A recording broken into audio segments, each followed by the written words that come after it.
conflict resolution, or how to avoid conflict with other people, which is a typical problem of everybody. The reason for conflict is because people come from different places, different environments, and they bring with them attitudes which they picked up there. So merely commanding another person, saying to another person, you ought not to think the way you think, does not alter the behavior. So if you really want to get along with people, only when they say to you, what's the best way to put the shovel into the ground? Use your foot. It's easier.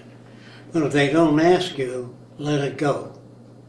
The best way to avoid conflict is not to superimpose your values, even though they're better than the other person's values. Like Roxanne may like cats. I don't like cats in the house because I feel that they're dirty and all that. But anyway, the question is, how much do I like Roxanne? You know what I mean? If she doesn't mean that much to me, I say the cats go or I'll go. All right, when you deal with people, whatever their views are, unless they say to you, what do you think of my views? Then you can give your opinion. Like sometimes Joel may feel that his boss is not correct in his values. If you were to confront him with saner values, he would not understand it. He would resent it too because it's a put down. Do you know what I mean? So when you meet people, they tell you what their values are by the way they speak, the way they talk about different things. Unless they say to you, what do you think of my values? Then you open up. Or what do you think of the way I use a paintbrush? If they say to you, that's no way to use a paintbrush, that doesn't tell you how. You wipe it on the can or whatever it is, you can tell them. Very few people, unless they're going to school to study aviation mechanics, they go there to learn what this guy has to say. But if one of the students tell them something, they would feel put down. If the student says, well, what you don't understand is the mechanics of a piston engine. That's a put down because the student is telling that.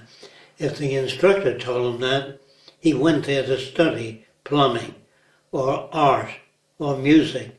So you listen to an instructor. You're there to learn what they have to tell you.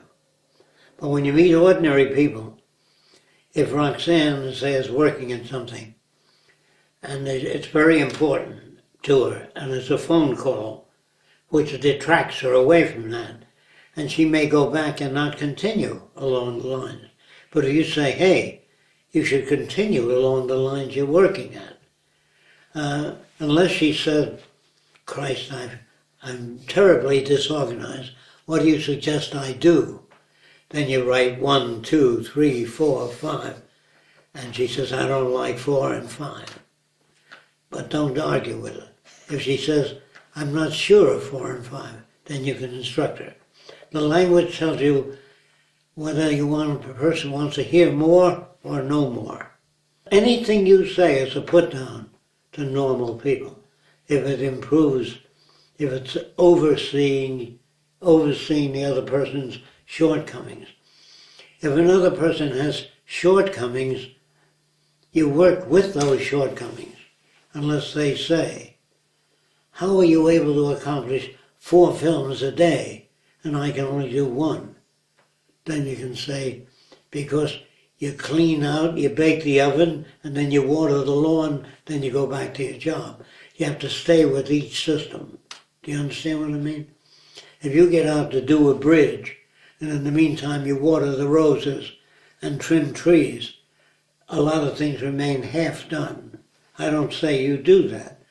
But if you walk over to Larry and say, don't do it that way, do it this way, you're superimposing your values. They may be right, but you don't superimpose unless they ask you. So conflict occurs when a person doesn't seek your advice and you advise them. It doesn't always occur, but it will. So the way to get along with people is to let them be what they are, unless they say, I don't seem to get along with Polacks. What's my problem? Very few people do that. Very few people, in fact, I've never run into a person and said, what do you think of my value system? What do you think of the way I think? If they do that, and it's sincere, not an ego thing, where they appear to be polite. And if a person annoys you in some way, just say, I don't like to discuss races. I mean, if you want to be a racist, okay, I'm not interested in that. And he said, well, how come you don't see niggers as I see them? You can explain. But if he says, well, God damn it, that's the way I feel, let him talk. Or discharge him if you hired him. You don't want to hear that. We hired a guy. There was a black man up on a pole working on an antenna. And the guy says, I need some rope. He says, tie it around your neck. If you're falling, you'll hang yourself. You know, he thought that was appropriate for the black guy. We never hired him again because he was too low grade. To undo that, you have to undo his whole life. And either you hire a guy to put up an antenna or you work on his whole life. Your question is, how different is the person's background than yours? And does the person seek information? And if they did, don't feel like you're instructing them. If you come over and say, Larry, that's no way to use paint remover. Best thing to do is say, I used to do it that way, then some other guy told me another way. They don't like personal criticism coming from you. I don't get involved in that kind of discussion because it can't go anywhere unless the person says, what do you think of the goddamn Mexicans coming in this country? I think the same way about the unloyal Americans that don't appreciate this country instead of attacking the Spanish people. Say, I find Americans, some of them, to be very offensive and some to be okay.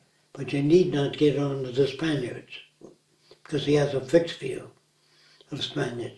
You say there are plenty of Americans that are subversive. He would agree with you as a rule.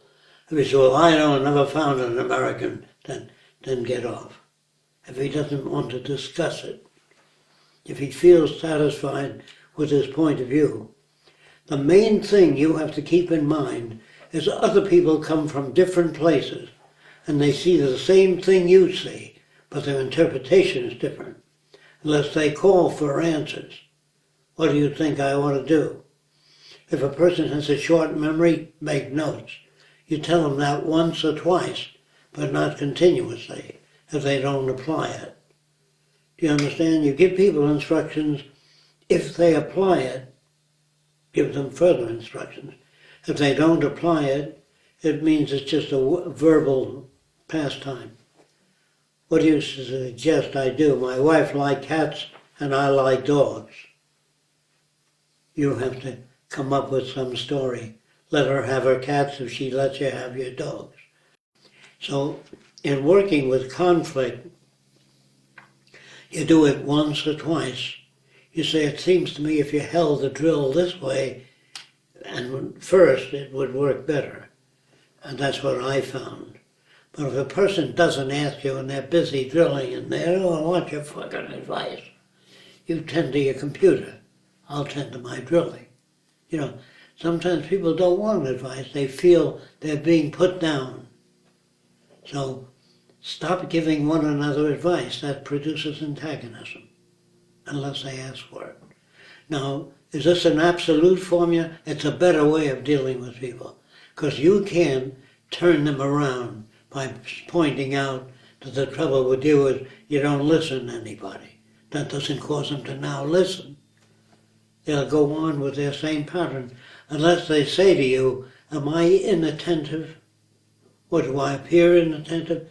Very few people talk like that. That's what sane means. Sane means when a person comes over to you and says, I'm not familiar with the jigsaw, how to use it. then you instruct them. If they come over every day and say, I don't know how to use a jigsaw, watch them and guide them through it. Does that make sense? Do you have any attitudes now about different people that think differently than you do? They think differently than you do, period. Making a comment that you're dim-witted or slow. The trouble with you is you have no imagination. That doesn't alter behavior. It only increases conflict. Do you understand what I'm saying? So, if a person's a very good painter of roses, and you like roses, then you associate with him for that reason. But it's just if you ask me, all the Irish ought to be sent back to Ireland, say, well, I'm not that, I don't feel that way about the Irish, so I'd rather not discuss it. I think there are Swedes that behave badly and some Swedes that behave well. You can say that. He might understand that, but I appreciate your comments. Don't wipe him out. You're a racist. You know, don't wipe him out.